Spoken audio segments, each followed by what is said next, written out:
Just give me a second to confirm, and then post it on the live page or whatever.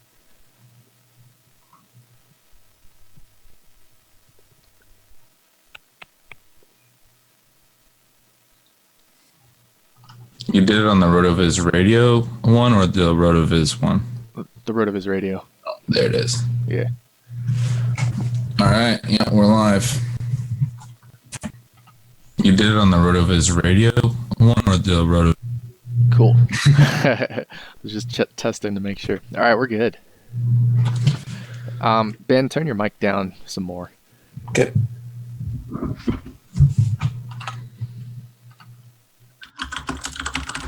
I'm going to just tweet this out again real quick.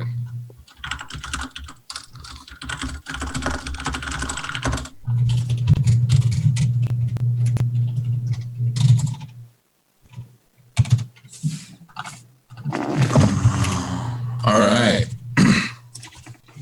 We are live. We got a couple people piling in. As usual, you have me, Ben Gretsch at Yards Per Gretsch on Twitter. Nick Giffen at RotoDoc today. We're joined by John Proctor, who you can follow on Twitter at John Proctor DFS. Writes over at Fantasy Labs at 2QBs. Where else is your work? And then, of course, the Power Hour podcast that you and Scott Barrett do each week. Is that kind of where we can catch all your work each week? Yeah, I think that's pretty much it. Sometimes I lose track, but I can't hear you. Can you not hear me? I can't hear you guys. I could hear him. Oh. I'm not sure. Oh, I can hear you guys now. I must have turned my mic all the way off. It's like really low. All right. So you can hear me? I can hear you now. Sorry. Is that? I'm sure our audience heard you, but I could not. Yeah. No, it's all good. Yeah, that's everywhere. Cool.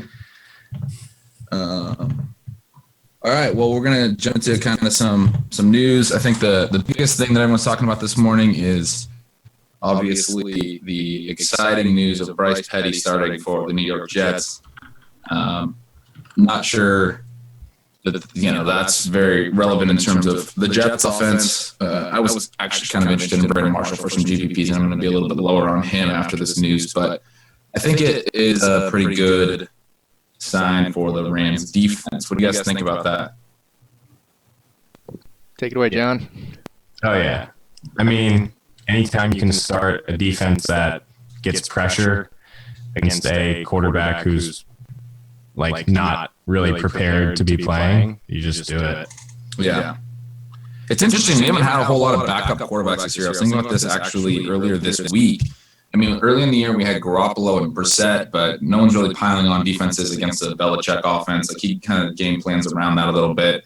And then, obviously, Romo got hurt, but Dak hasn't ever played really like a backup this year. Besides that, like, there hasn't been a lot of backup quarterback starts where we can just run our defenses against them and pile them on. But this looks like the first chance we're going to have where we have a clearly unprepared quarterback. Well, I don't know how unprepared he is, but he's definitely inexperienced. So pretty interested in that. Are you on the Rams as well, Nick? Yeah, on the Rams defense, I will be on them. I think, rookie quarterbacks are always a good situation to take advantage of. The Rams do get pressure, and the Jets have just been pretty bad in general this year. I know Ryan Fitzpatrick's thrown a lot of picks and things, but I think it's also part of the issues with the offensive line there that allows them to get pressure. And so I think this is probably a good situation for the Rams defense. Other than that, I guess I like some of the Rams options here. I don't think Todd Gurley's a terrible play in GPPs, but definitely would stay away from him in cash. And then I think you can play a Kenny Britt or something in this game as well from the offensive side. Fair enough. A couple other little notes this morning. We have confirmation, I think, that Doug Martin will be playing, but he's going to be limited.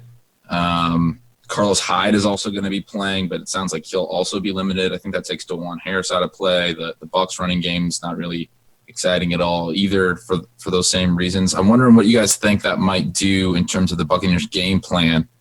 They've been a little bit more run heavy lately than they were early in the year. They've had a couple 50 pass attempt games. Do you guys think that they will be a little more pass heavy in this game with Martin kind of limited, or do you think they'll just rotate multiple running backs in?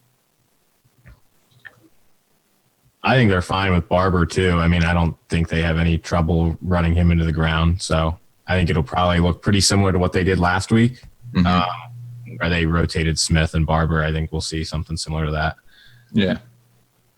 Running back's not really in play there, but definitely some interesting passing game options in that game, as we discussed on Thursday, Nick.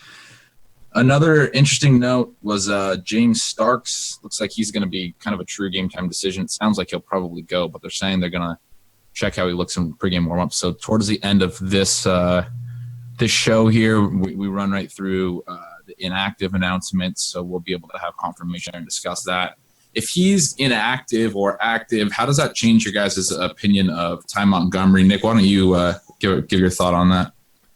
Yeah, I mean, I'm not using a whole lot of Ty Montgomery this week in general, and then if he's active, obviously, I won't be using him any. I think I only have Ty Montgomery in about 5% of my lineups, just as some fillers to pivot off of Alshon Jeffrey, because I really like Alshon this week. But I mean, if Starks is inactive, I mean, I think you play Green Bay like you always do. I just think Ty Montgomery's prices come up so much, and Devontae Adams' prices come up so much, and they could spread the ball around. This could be a good week for Jordy Nelson, for example, based off the way the matchups are. So I think, it's tough in this Green Bay offense to figure where all the targets are going to go, how they're going to be distributed. I mean, Montgomery only had 3 targets last week, but he had 7 carries for 53 yards. So he only had 10 opportunities if you combine rushing attempts with targets. So I mean, 10 opportunities at $6,500 isn't that great. Yeah, and they played freaking Richard Rodgers at running back some last week too, so who knows what they're doing. Yeah, I missed that. That's hilarious. I didn't know that. Yeah, they had him. Well, they were using him like they used Tymo, like running him routes out of the backfield. It was really strange. Just like out of the shotgun, using him in. Yeah, interesting. All right, another thing I wanted to get your guys' thought on is cheap running backs. I think Chris Ivory's a name that has been – Nick, you were on him on Thursday. I think he's been mentioned around the industry a little bit this week. I don't think there's a ton of cheap running back value this week, and there's a lot of really good plays at the top, obviously, with David Johnson, Ezekiel Elliott. You have Melvin Gordon, you have Le'Veon Bell, you have Jay Jay, you have DeMarco Murray. There are just a ton of guys that I'm happy to play in my lineups this week at the top of the board. But are there any cheap running backs that really stand out to you guys?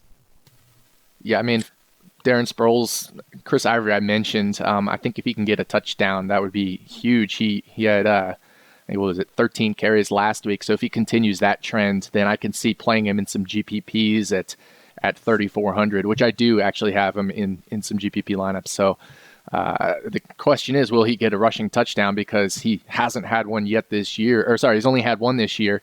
That was against Chicago. But he had 18 carries last week for 107 yards. So he can get anywhere near that kind of volume at 3,400. I think he's a great play, and hopefully he pounds in a touchdown as well. So I think Ivory's a good cheap play.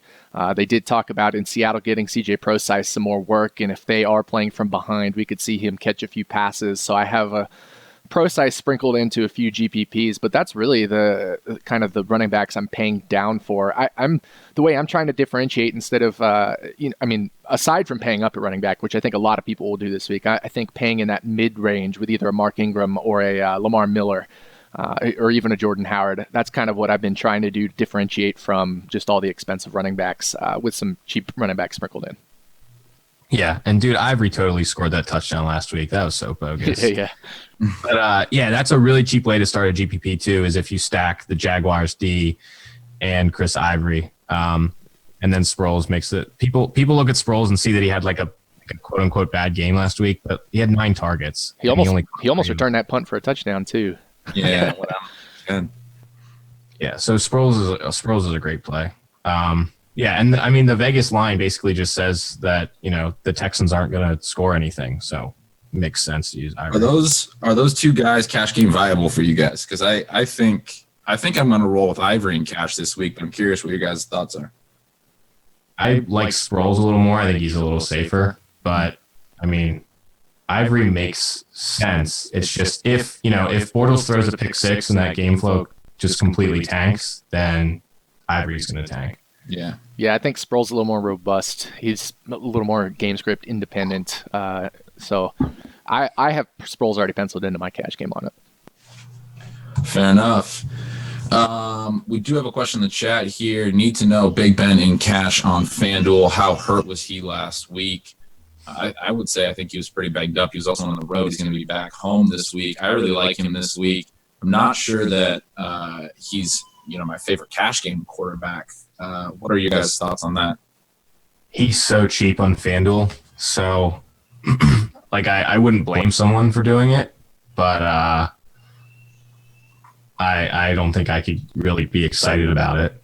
I mean, over on FanDuel, he's $100 cheaper than Newton. I think Newton has a really stable floor in cash games, and he's only accounted for 1 touchdown combined between passing and rushing over the last 2 weeks. I think that's like a huge outlier for Newton, and usually that guy has a ton of touchdown equity just from the fact that he's so heavily involved in their offense. He's going to be throwing a lot of their passes. He's also going to be running a lot in the red zone. So I'm on him as kind of my cash game quarterback. I don't know.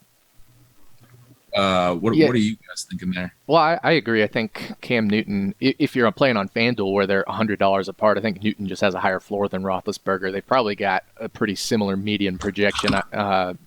And so, if in a cash game situation, I would rather just take the thing that's much more of a sure thing. We still don't know if Roethlisberger will actually be healthy this week. And so I think Roethlisberger is a very fine GPP play on FanDuel or even on DraftKings. But I think in cash games, you probably don't want to have that risk. Right. And you can just play Bryce Petty. I would be avoiding that, but all right, we are a little slow in the chat. Feel free to throw some stuff out. I got a question here on the YouTube. I mean, on the Twitter. You got one there? Yeah. So it's also Big Ben, but what is our confidence level in him? And then also, would you rather have Le'Veon Bell plus the Arizona defense or Ezekiel Elliott plus the Rams defense? I'll jump in on that. My confidence level on Ben is I'm pretty confident in him. I think last week was a little bit. It was kind of absurd. They were running a lot against, in a situation where they needed to be throwing, against a tough run D. They were running a lot on early downs. It just was a really timid game plan. Obviously, he's a little bit banged up, but I just think an extra week back home, we're going to probably see them be a little bit more aggressive. I'm going to be rolling him out on plenty of GPPs. I'm pretty confident in him. And to the second question, I think I would rather have I believe it was the Zeke and Rams D side. I like the Rams D a lot this week. What do you think, John?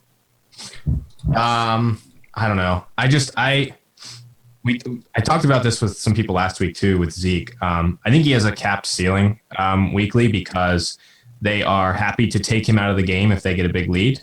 And they also don't throw him the ball if they get way behind. So I think he's sort of a guy that's going to get you like 20 points a week. But I think that 35-point game that we saw in Cincinnati, I don't think that's going to happen very often. They also have no trouble using Alfred Morris at the goal line as well. So I think Le'Veon Bell is I think he's a better weekly play because he's going to run so many passing routes, especially on DraftKings. On FanDuel, I think you can lean Zeke because his touchdown projection is probably the highest every week outside of David Johnson this week. Yeah, I would agree with that. It definitely depends on the price the site you're playing on and the prices of these guys. But I would, especially on DraftKings, I'd much rather have Le'Veon and the Arizona Cardinals defense. I think Arizona is going to own that game against San Francisco, and then Le'Veon with the PPR against Dallas. It should be a close game, which means Le'Veon should be involved in all facets of the game as he usually is, but all the way through the fourth quarter. And so I think I'd rather have the Le'Veon Arizona side on that. Yeah, I think you guys are right there. I think I'm on that. I think that's a good point. I think probably the move that I would prefer is just to go Le'Veon with the Rams D. I don't think you need to necessarily pay up for Arizona's D. I like Melvin Gordon better than both of those guys. Yeah, interesting. I do too, actually. Fair enough. One thing I like about Zeke on DraftKings is I think he has one of the highest probabilities to hit the 100-yard bonus, which kind of can make up for some of his lack of passing game involvement. I think it raises his floor a little bit that he just gets a lot of rushing work. But I think I'm with you guys, though. Of all the top names, he's the one that I probably have the lowest exposure to right now. I really like Ajayi this week, too. I'm interested in your guys' thoughts on him. As a GPP play, I should say. I think that a lot of people are going to be off him. I just can't get this guy right. Ajayi? Yeah. I mean, 3 straight big weeks. I think getting him right at this point is just getting on him, right? I mean, that's kind of my thought. What do you think? Yeah. Oh, sorry. No, go ahead. Yeah, I mean, I think at this point he's going to have 20 plus rushes, and as long as he keeps that 4 to 5 yard, yards per carry or more, then he's pretty close to hitting that 100-yard bonus. I just wonder on the road in San Diego, flying across the country, it's a little bit easier going east to west than it is west to east, but still. I just wonder if San Diego might not control this game a little bit. I mean, in San Diego, the only piece they're missing now would be potentially Travis Benjamin. It sounds like Hunter Henry will probably play. So I don't know how big of a loss Travis Benjamin actually is. And so I think they're, San Diego's pretty healthy. They might control this game. And I like Ajayi. I like Melvin Gordon a lot more for $100 more on DraftKings. Do you want to add some thoughts on that? I completely agree. I think there's definitely game flow concerns for Ajayi and passing work concerns. So I think a little bit for me is, definitely the fact that he's had 26 plus touches 3 straight weeks, but a little bit for me is the fact that after Arian Foster retired, I think it's a little bit of confirmation bias because I wrote up in my Target Watch article last week that Foster had been the most active running back for the Dolphins in the passing game. I expected to see Ajayi get a few more targets. He did get a few more targets last week, not a ton. I think it was 4 last week. I don't know if either of you guys have that stat in hand, but I believe he saw 4 targets last week. Yeah, it was 4. Yeah, so I'm kind of telling myself at this point, I think that he's going to get 20 plus carries and he might get 3 or 4 targets going forward because there is no Arian Foster there anymore, who was after returning from injury was still kind of their heaviest targeted running back. So I think there's concerns for Damian Williams playing in the passing game, though. Yeah, he's played quite a bit. But it hasn't really I feel like he's been spelling Ajayi more than really stealing touches, because Ajayi's still been really heavily used. Right, but I think we haven't seen them get down. Yeah, that's fair. Last tighter game scripts. On the other side, though, you mentioned Travis Benjamin. I'm curious your guys' takes on the San Diego passing game options. We have Gates and Henry. We'll probably have a lot of Gates, Henry, Williams, and Inman as kind of their four receiving options. I'm considering my cash game tight end a little bit. I have both of those tight ends in the mix, and I'm also looking at Lance Kendricks. I'm curious what you guys are thinking about in terms of cash game tight ends. I'm curious what you're thinking about in terms of the San Diego receivers as well. Yeah, I'm probably playing Inman in cash. He saw 9 targets, 7 targets the last 2 weeks with Benjamin either on the field or banged up. I think he's one of your safest, under 4K target projections on DraftKings. And, they use him in the red zone a little bit. But I think he's pretty safe to get you 9, 10, 12, 15 points. And then Tyrell Williams is just he's a really good play. His price is just not correct. Yeah. Tyrell for me is like Stephon Diggs. It's Stephon Diggs' price has always been too low this whole year. Same with Tyrell. I think both of those guys are constantly underpriced. I won't be using the San Diego tight ends in cash if they're both playing. I think that takes away a little bit of the appeal of Antonio Gates, and there's no way you can play Hunter Henry in cash because we don't know how limited he'll be. So I'll probably be going over to a Zach Miller or a Zach Ertz type thing, depending on how my roster construction works out. That's kind of what I have penciled in right now is Zach Miller. But we'll wait and see on that because I don't want to have Jay Cutler and Alshon Jeffrey and Zach Miller. Right. So I'm still debating a little bit how I'm going to play my cash game lineup, but it might be like a Miller and an Ertz type thing. But I agree with John. I definitely have Dontrell Inman locked into my cash game lineup, and he's also a University of Virginia Wahoo, so I really like torturing myself. That's the alma mater call. My concern with Inman a little bit is that if Henry's healthy and running a lot of routes, that Inman might wind up being the 4th option or even the 5th option if you consider Melvin Gordon in the passing game, even though he's a number 2 receiver. Like, you might see both those tight ends. We've seen some games where both of them led in targets. Gates and Hunter Henry led in air yards and were kind of the focal points. And then I really like Tyrell Williams too. So I'm a little bit concerned that he gets pushed down the ladder and not positive how stable his volume is. So I'm struggling with that a little bit, but it's good to hear both you guys are on him. Looks like our internet we are having some troubles on our live feed right now, I think. Really? Yeah. It looks good on my end here on the Wirecast. There's a comment that says that our audio sounds like we're in a massive echo chamber. It sounds good to me. I mean, I'm not hearing anything. Mute your mics when you guys aren't talking. I think that'll probably be the thing that'll help the most. Okay.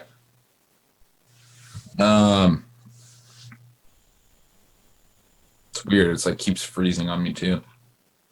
Yeah, I also just listened to it on the YouTube feed and it seemed fine. Okay. Cool. No big questions here in the chat right now. That's weird. It says we only have 5 watching, so there must be something going on with the audio. I feel like there's probably something going on if everybody's just jumping out of the live feed. Yeah. I don't know what could be going on. It sounded fine earlier. I want to ask real quick. Hey, there it is. I just, like, the last, 30, 45 seconds, it seemed weird.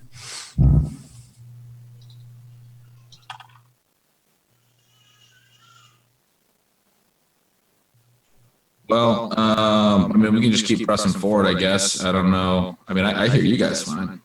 I don't know. Yep, I hear you guys fine. Seems odd that everybody jumped out like at the same time, went from like 20 people down to like 2, but might as well just press forward. Any other thoughts on cash game tight ends was something I wanted to get you guys thoughts on. Any thoughts outside of not really? You mentioned Zach Miller. You're kind of looking at. Do you guys have any interest in Lance Kendricks this week, particularly now with Petty starting? I'm wondering if the Rams get to play, like essentially their offensive snap projection, their total play volume projection should be a little bit increased with Petty at quarterback.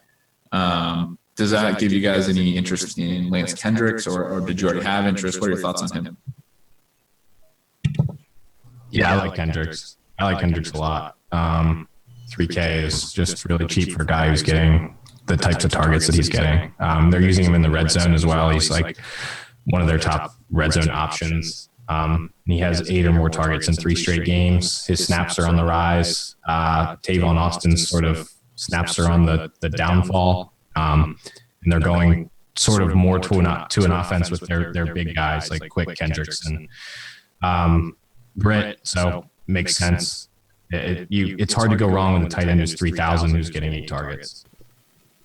Yeah, I think in cash games he's not a terrible option as well. And I don't have any of them in GPP, but that's because I'm kind of going different directions in GPP. I think people will probably be not really on Jordan Reed, but with we're not live right now. Look, we have some problem. We're not live at all in the chat, and I've been trying to refresh as well. All right, we're back up. I don't know if it's going to be the same link. It might be a different link now. You guys are better than me. No, yeah, we just popped back up. Cool. Well, hopefully it's better now. I just rebooted it.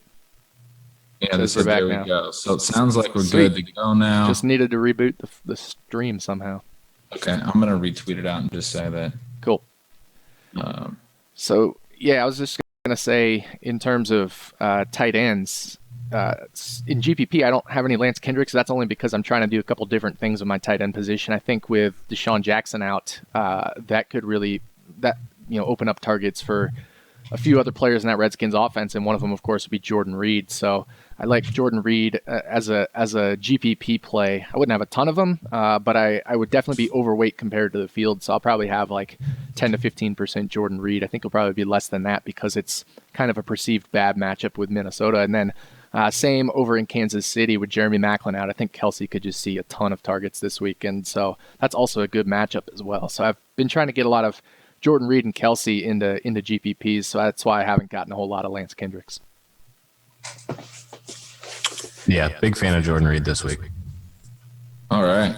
Are we having the same problem again? It's freezing again. You're wired in, right, Nick? Yep.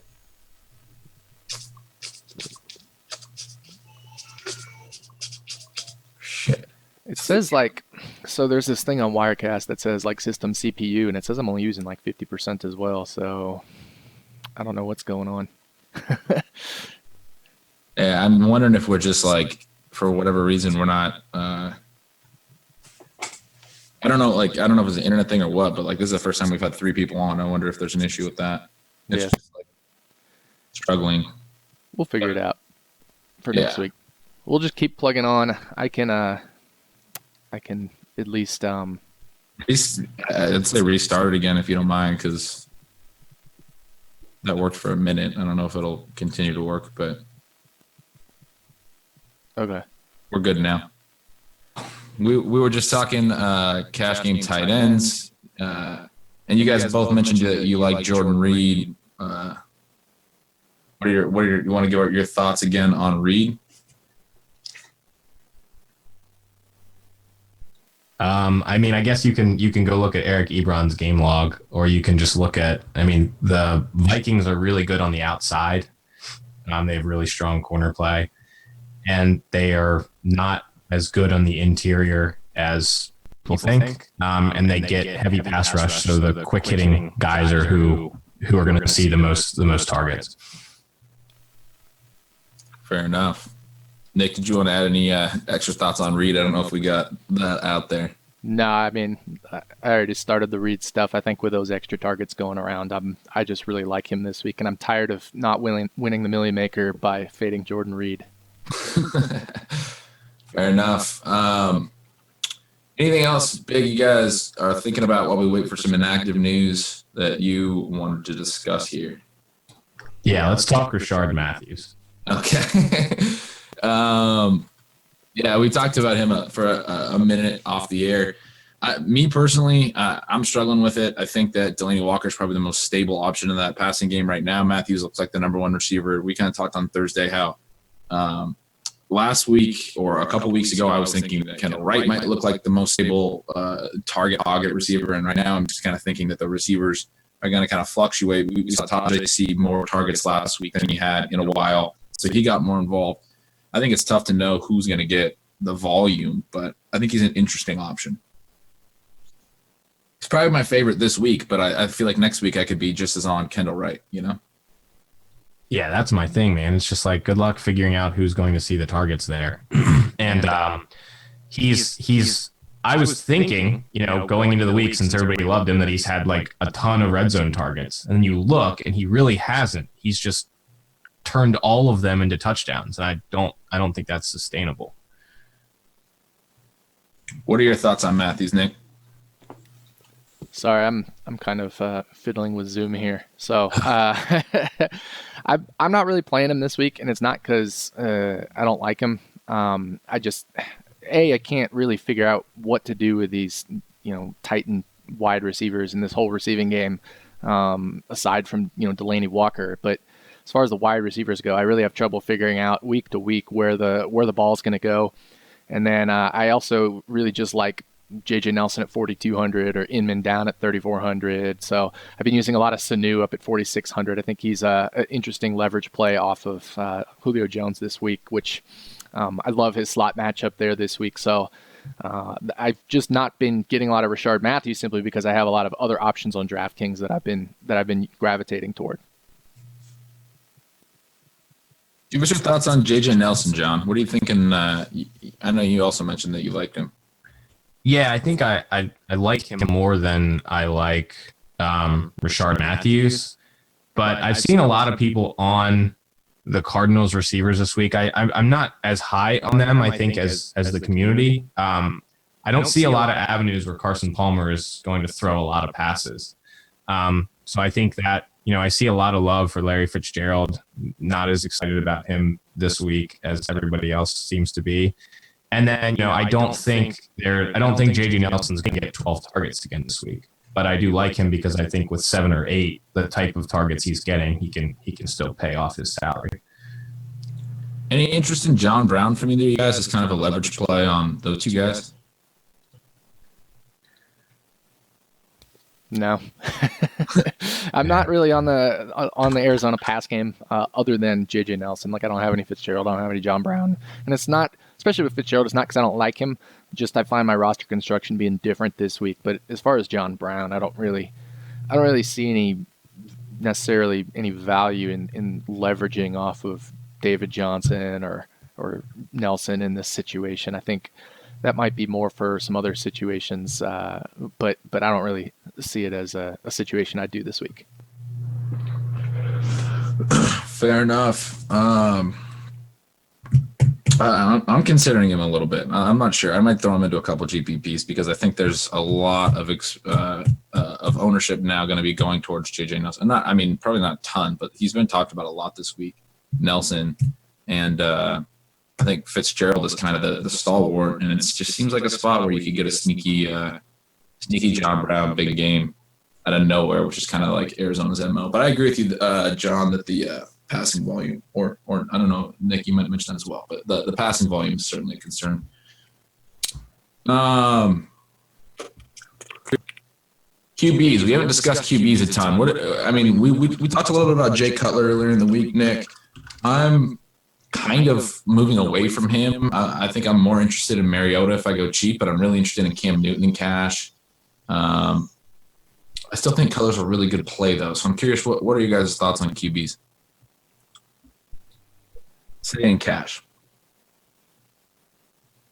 I think Cutler's fine. I like Mariota, though. I don't like him as much now as I did the beginning of the week. Like just looking at Green Bay, they're just not really giving up the passing yards recently that we sort of think they are. But I do still like him a lot.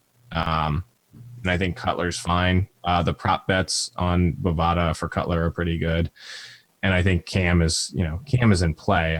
I always struggle to pay up for quarterback, especially because if I'm going to pay. Yep. What do you think? Yep.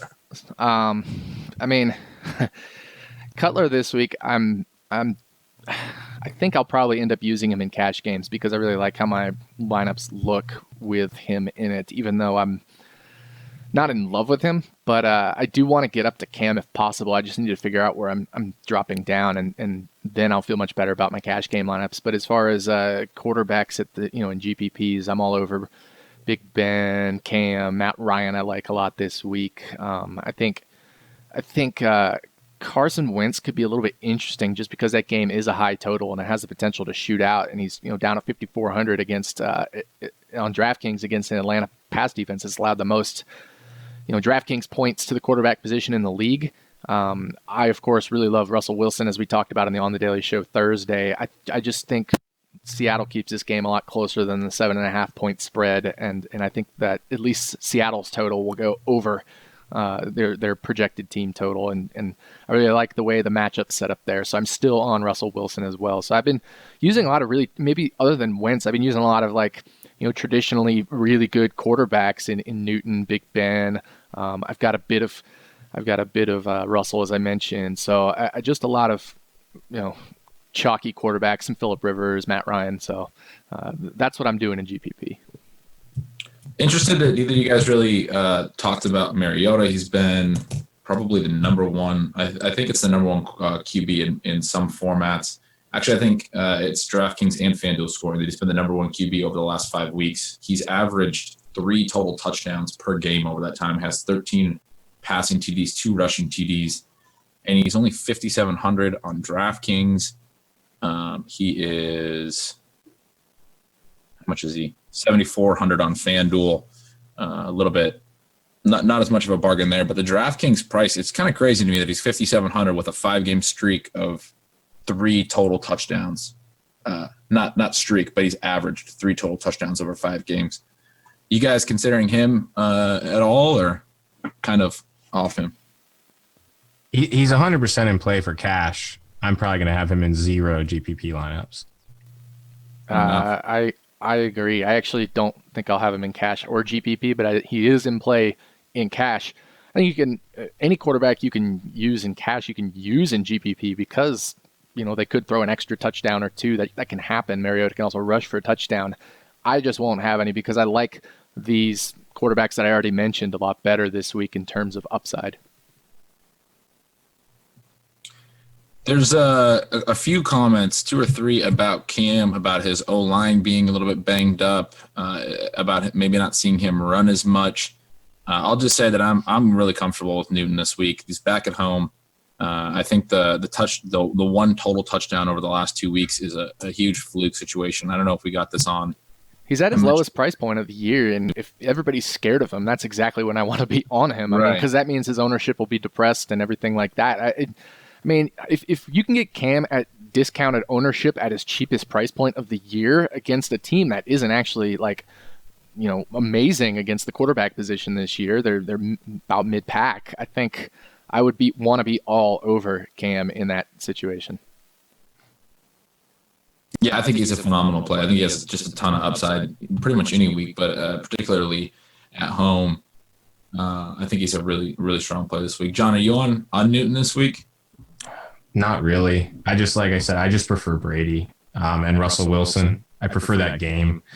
The Chiefs they're not a team that I am ever excited about it turning into a shootout. That's just not, that's not how Andy Reid plays. And then the Chiefs are not good against the run this year. So I think you can see one of those games where Jonathan Stewart is just grinding it away. So, Cam always has the upside. I don't think anybody's on Brady either, and that's a guy that I think has like the highest weekly ceiling because they don't run the ball, they don't care. Yeah, he's interesting. I've been considering him quite a bit as well. I think a lot of people worry about the matchup a little bit, probably too much, and that game could turn into a shootout pretty quick. I really liked your call on Thursday about Wilson as well, Nick. So I think that's an interesting game. That's a good call. Yeah, I just keep stacking Wilson with his different receiving options. Whether it's Baldwin or Jimmy Graham, even some Tyler Lockett. I like that matchup there as well, where he'll be playing in the slot or outright for most of his snaps. So only Jermaine Kearse is the one I'm really not playing from the passing game, even some CJ Prosise. And then I always am running it back with a New England player, whether it's Gronk. I think Edelman's in play this week because, Seattle, when they struggle against the pass, it tends to be in that slot or that middle of the field. So I think Gronk and Edelman make the most sense. Yeah, dude, freaking Robert Woods. Just shredded them. Yeah. He's he might be a little bit underrated. I'm not sure. I kind of like Woods a little bit. I don't.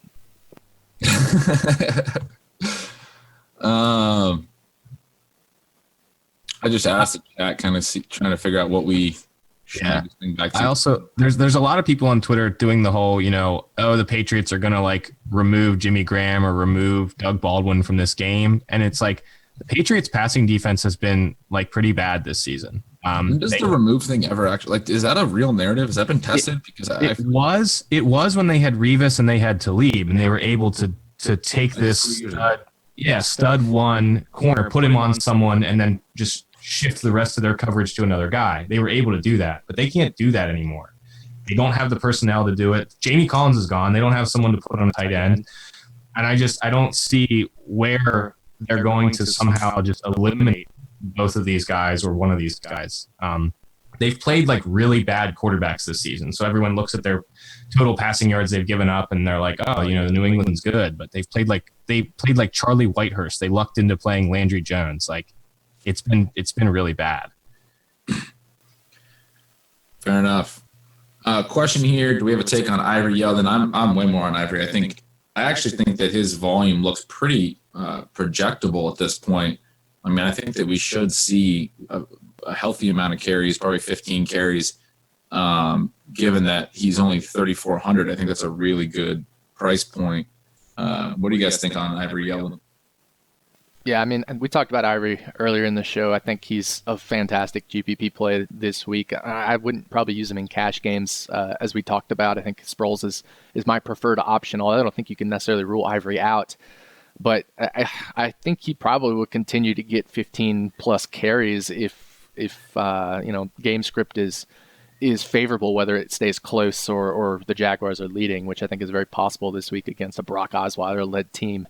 I'm not a huge Brock fan, as everybody knows. So, and that's just kind of where I am. I think the Jaguars right now, I would want to be on Ivory, especially at 3,400. Yeah, I agree. When you have a really bad quarterback like Bortles, there's always concerns with game flow, game script. But if things go according to plan, Ivory's going to have a really good game. Yeah, I think it's like you mentioned, it's hard to imagine with a Brock Osweiler-led team getting like 3 touchdowns up. But I don't know, maybe Lamar Miller just goes off in the spot. We do kind of like him. We talked about him a little bit on Thursday as kind of a contrarian play as well. Got a question, have Jags in cash. Is it worth changing elsewhere to get up to the Rams? I had the Jags in cash initially. I'm doing exactly that, making sure to get up to the Rams. It's only like a $600 bump on DraftKings. And I think that the Rams D is a really strong play at this point with Bryce Petty in there. What do you guys think? Would you move around your other cash options to make sure to get up to the Rams D?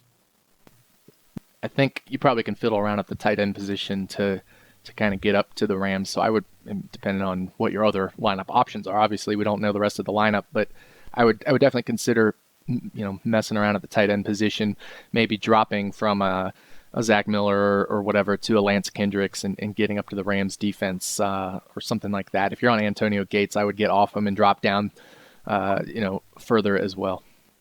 Yeah, and I think it's one of those weeks where the Cardinals and the Rams are probably going to be the 2 highest owned defenses. So you just got to think of whether or not the Jags can keep pace with those. And I don't think they can. Definitely. All right, so the comment was already going min at tight end. Changes my whole construction. I mean, if it changes your whole construction, I'm probably not that concerned. It looks like he has Le'Veon, Melvin Gordon, and DJ in his cash lineup. I mean, if that's where you want to go with it, I think that's fine. I would change my whole construction for a defense. I don't know. What do you guys think about redoing other positions? Like, I think the defensive position is too volatile to change your entire construction or, really get off a play that you really like at a different position. I agree with what John just finished up with, that Jacksonville's probably not going to keep pace. But, crazy stuff happens at defense, right? Yeah, I just don't know if you need Bell, Gordon, and DJ if you've got Sproles there sitting at 4,300. I don't know if this is FanDuel or DraftKings. So on DraftKings, I would probably drop one of those 3. I'd probably drop Le'Veon Bell and go down to Darren Sproles or something like that, and pay up a little bit at wide receiver and a defense and maybe even tight end, because it sounds like he's going min at tight end as well. But that's just my preferred option. If he wants to stick with those 3 running backs, I don't really have any qualms with it. All 3 of them are very good, running backs in terms of cash game plays this week. But I probably would go just a little bit different in terms of the overall roster construction. Yeah, and if you're going min at tight end, I guess that's maybe Will Tye. I wouldn't want to do that. Yeah, I guess that would be if you're playing the Monday slate as well. So, like, if you're just playing the Sunday only slate, then you don't even have Tye as an option. Yeah, I can't think of anyone under Lance Kendricks that I'm interested in. Right, I agree. I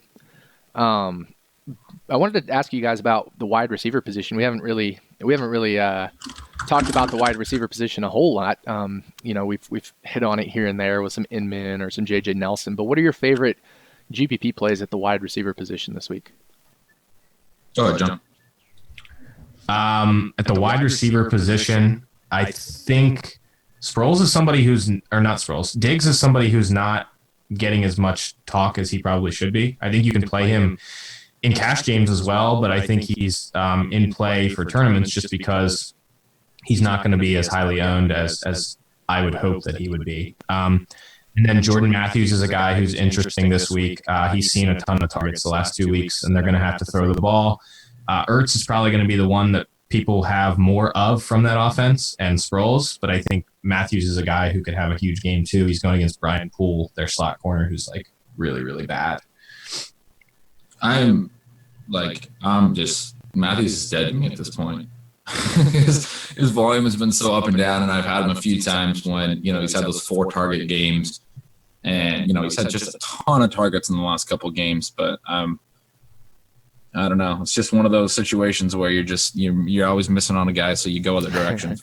Yeah, I actually really like the Diggs call, and I've been doing a lot of Diggs and Jordan Reed together because they're playing in that same game, and if it does shoot out, those will probably be the 2 guys that accumulate the most points in that game. So I've been doing some of that correlation play there where you take receivers on both teams. So I really like the Diggs call. I think there's obviously a lot of chalky names out there: Alshon Jeffrey, Mike Evans, Julio Jones, for example.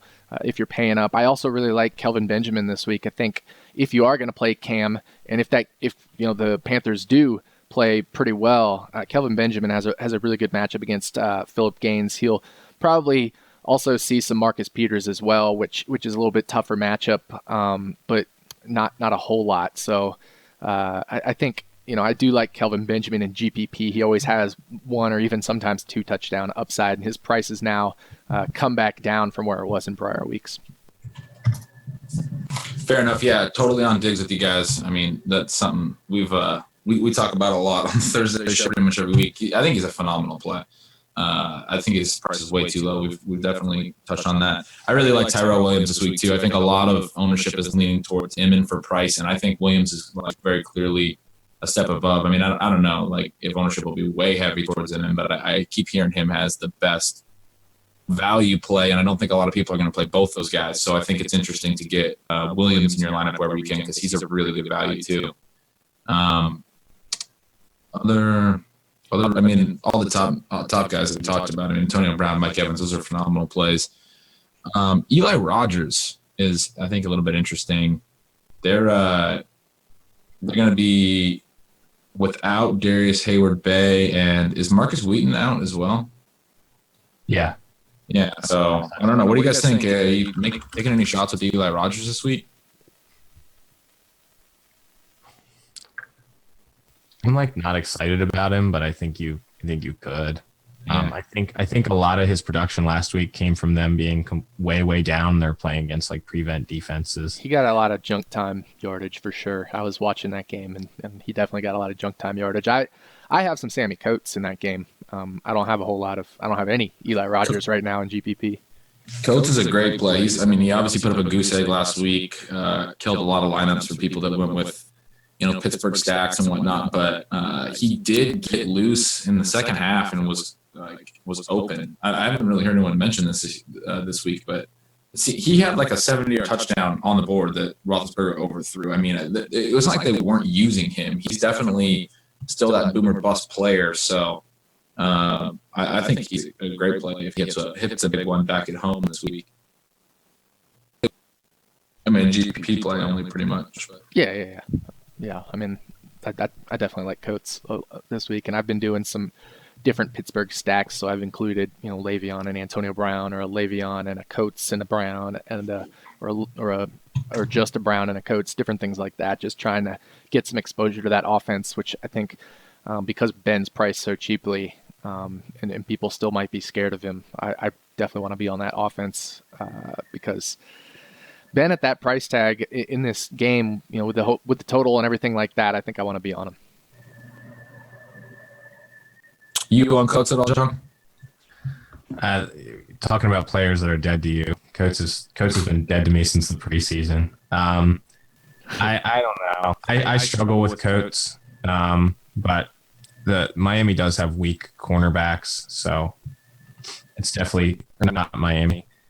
They're going up against weak cornerbacks, so I guess, and they're missing Barry Church, so I guess he could get deep. I'm just not really all that excited about him. He looks really bad on the field, so, but he is a guy who can catch a 60-yard touchdown pass. So yeah, he has struggled for sure. Starks is officially active. Any thoughts on that. We kind of discussed that at the top of the show. Does that change anything for you? I don't think I'll be running him out. And I think it hurts Ty Montgomery, certainly. Yeah, I mean, it hurts Ty. It definitely potentially even just hurts the overall targets that go to the pass offense, the pass game, because they probably will run it a little bit more now that they actually have an actual running back. But yeah, that doesn't change a whole lot for me because I wasn't really on any of those. I wasn't on Ty Montgomery anyway, and I won't get on to Starks, so it doesn't change a whole lot from me. Real quick, I wanted to ask, do you guys think so? Alshon Jeffrey is probably on DraftKings the most chalky play this week. I think with Jay Cutler being back, they've hooked up a lot, and he's still at a really good price at 6,600. He's got a great matchup against Vernon Hargreaves for most of his. I think you'll be seeing a lot of Vernon Hargreaves, and Hargreaves has just been beat left and right this year. He was playing in the slot earlier in the year, and then he got moved out wide. So I think Alshon's such a chalky play, and Cameron Meredith has basically fallen off the face of the earth. He's only had 2 targets in each of his last 2 games, but I just think I just have this feeling they try to get him more involved this week. I think he's a pretty interesting leverage play off Alshon, or am I like batshit crazy? I don't think that's a crazy take. I mean, I think a 2-week downtick in usage could be nothing. But also, obviously, but it coincides with Cutler, right? So, right. That's exactly where I was going to go there. Yeah, I mean, I'm not doing it, but I don't think it's a crazy take. What do you think, John? Yeah, I don't know. I think we know where the ball's going. I think Alshon and Miller are his guys, and Cutler has shown in the past that he's a guy who just zooms in on his targets. So, I'm not all that excited about Meredith. I feel like he's just a little. If he had dropped down to like 3,500, 3,900, something like that, but he's still like relatively a little expensive compared to some of the other cheaper guys. It's just crazy to me because he caught 20 of 27 passes in that 2-game stretch for like 243 yards, and now they're not using them. We froze. You got to refresh it one more time. I'm not seeing it. I just booted it up. So, okay. No, I mean, I just think it's crazy that Cameron Meredith had 20 catches on 27 targets in 2 games for 243 yards, and now they're not using them at all. And I know it coincides with Cutler coming back and Alshon's his guy, and that all makes sense. But I think you at least think he'd get more than 4 targets the next 2 games after coming off 243 yards the prior 2 games, especially with that efficiency. Yeah, I mean, you would expect it, but that's just like. I feel like I know Cutler. Yeah. No, I mean, he definitely loves throwing it up to Alshon. There's no question about that. We got Jerry Maclin is officially inactive. Where is active? Are you guys interested in Tyreek Hill or Conley or Albert Wilson? I'm kind of avoiding that. Are you guys interested in any of those guys this week? No. Kelsey. Yeah. It's just too hard to figure out who's going to get the ball. I mean, I guess if I was taking a shot on one, it'd probably be Albert Wilson, but I wouldn't really be happy about it. Yeah, I agree. Based off what we saw last week, I think it would be Albert Wilson, but I just don't think they have any upside whatsoever. Even if you do pick one of those guys and he gets 4 for 50 yards and a touchdown, that's like probably their upside. Fair enough. Will Fuller's out. Does that change anything for you guys about maybe DeAndre Hopkins being an interesting play? That to me, actually, I mean, I know Fuller hasn't done a ton, but that to me actually makes me feel even more confident in Ivory because I just think that hurts the Texans' offense. Yeah, it pretty much guarantees that Ramsey will be on Nook like all day. Yep, exactly. Yeah, not ideal for Nook. It's an upgrade for Fedorowicz, though, I think. Ooh, there you go. Yeah. Oh, anytime a receiver is out, especially one of the top 2 receivers, I usually think it's an upgrade for the tight end, unless the tight end is just completely not involved in that offense. But Fedorowicz is. So, we've got 3 situations here this week with the Deshaun, Jordan Reed now, I think, is an upgrade, Maclin, and now Kelsey. And I think that's a good call. I didn't even think about that, but that's totally right. This is an applicable situation as well. Interesting. Broncos are only going with 2 running backs active, Devontae Booker and Capri Bibbs. So no Juwan Thompson. He was active, obviously, and got a goal line touchdown. what was it, a couple of weeks ago, I think. I'm just looking through here. We have. Yeah, what do you think about the Broncos running backs this week, John? I don't see a team suddenly giving a guy a huge market share because he had one 60-yard touchdown. Right. But I mean, just in general, like, what about Booker against, going up against New Orleans? Yeah, Booker I like in GPPs for sure. He's a guy that's like going to be 100% the least owned of that 7K range. And we saw what DeJuan Harris did against New Orleans. Like, you can just run and no one tackles you. So he's definitely interesting. I mean, he's not somebody I would have like a lot of exposure to just because he's struggled. But the matchup is so good. That 49ers New Orleans game was just like running back city. That's a really interesting call in terms of using him as leverage, because I saw that price jump. I don't have him anywhere, and I'm like, kind of. I think it's hard to play a guy that's that expensive when you don't really know his his workload. But his price obviously was bumped up by New Orleans. The Coors Field bump that we've been seeing. Whenever there's a game in New Orleans, everybody's getting bumped up. Yeah, and I think it's a really interesting call in terms of leverage. Yeah, and I stacked the New Orleans Niners game last week. Like, nobody wanted to play 49ers, and I just used all of them, and the game exploded. So, I mean, Denver's definitely not an offense that I think, I don't think they're even as explosive as the 49ers, which is weird to say, but I think they can definitely move the ball. Yep. Yeah. All right, we got probably about 5 minutes left here. Anything you guys want to touch on before we sign off? It's been like burning desire to talk about. No, just sorry to the viewers. Thanks for sticking with us through the technical, issues that we had. Sorry about that. That was a bummer. We'll get it. We'll test it out this week and get it sorted. I think it's probably the 3-person thing. We'll get it figured out. But either way, definitely want to apologize for that. But we'll definitely get it right next week. Yeah, definitely. John, anything else on your mind that you're thinking about with this morning news at all? I think a guy that we didn't really talk about, Devontae Freeman, is another guy in that 7K running back range who I think is interesting, and nobody's really talking about him. Another leverage play. Yeah, Coleman's out. Yeah, I like stacking Devontae Freeman in my Atlanta stacks as well. I mentioned I had some Matt Ryan. I've been stacking Matt Ryan with 2 of Sanu, Jones, and Freeman in a lot of cases. It's just crazy. Like, in terms of like going to Booker or Freeman as like a leverage play, it's just kind of crazy because there are literally like 6 other running backs that I absolutely love in that range. Like, I feel really, really confident. But I mean, I like Freeman too. His workload's going to be phenomenal. Like it always is when Coleman's out in particular. He gets, all sorts of red zone looks. I'm with you there. It's hard. It's going to be really hard to pick which one of those guys is the right one to have this week.